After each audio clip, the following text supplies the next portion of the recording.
na Higit 50,000 pesos. Ito sana ang halaga ng mababawing kita ni Tatay Tommy sa darating na panahon ng pag-aani ng letsugas sa kanyang taniman sa La Trinidad, Benguet. Pero ang pera na sana naging bato pa. Nasira kasi ang kanyang mga pananim dahil sa pagdaan ng mga bagyo at ang nagpapatuloy na malakas na buhos ng ulan. Ay mahirap. Mahirap kung walang kuha, wala na. Mag-utang kami ulit sa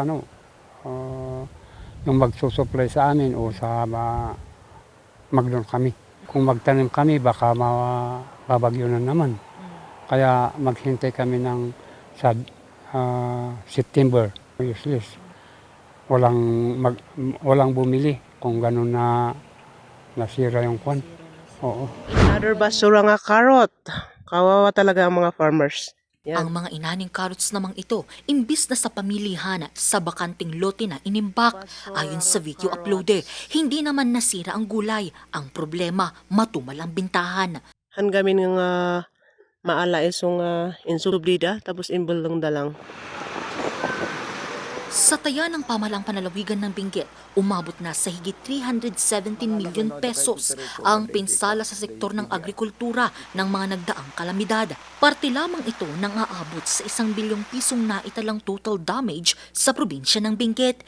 Higit 700 milyon pesos ang nasira sa infrastruktura. Habang higit 13,000 pamilya ang apektado na binubuo ng higit 40,000 individual.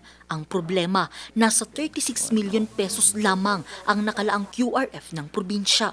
Dahilan para isailalim na sa state of calamity ang probinsya sa bisa ng Resolution No. 03 Series of 2026. Sa tulong nito, magagamit na ng probinsya ang Quick Response Fund o QRF para matugunan ang pangangailangan ng mga apektado. Nakita natin na itong habagat saka typhoon, maraming pinsala ang nagawa sa atin. So affected ang economy, affected mga kalsada natin, mga pag-aaral, affected din kasi sa mga suspension.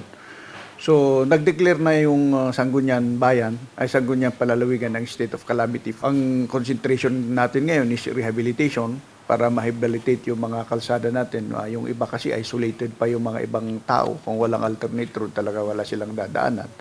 Sa ngayon, patuloy ang isinasagawang operasyon ng Benguet LGU upang matiyak na magamit sa tama at maayos ang nakalaang pondo para sa mga apektado at sa mga napinsala. Umaasa naman ang mga magsasaka na mabigyan din sila ng karagdagang pangtulong mula sa iba pang ahensya para kung hindi man makabawi, makapagsimula muli.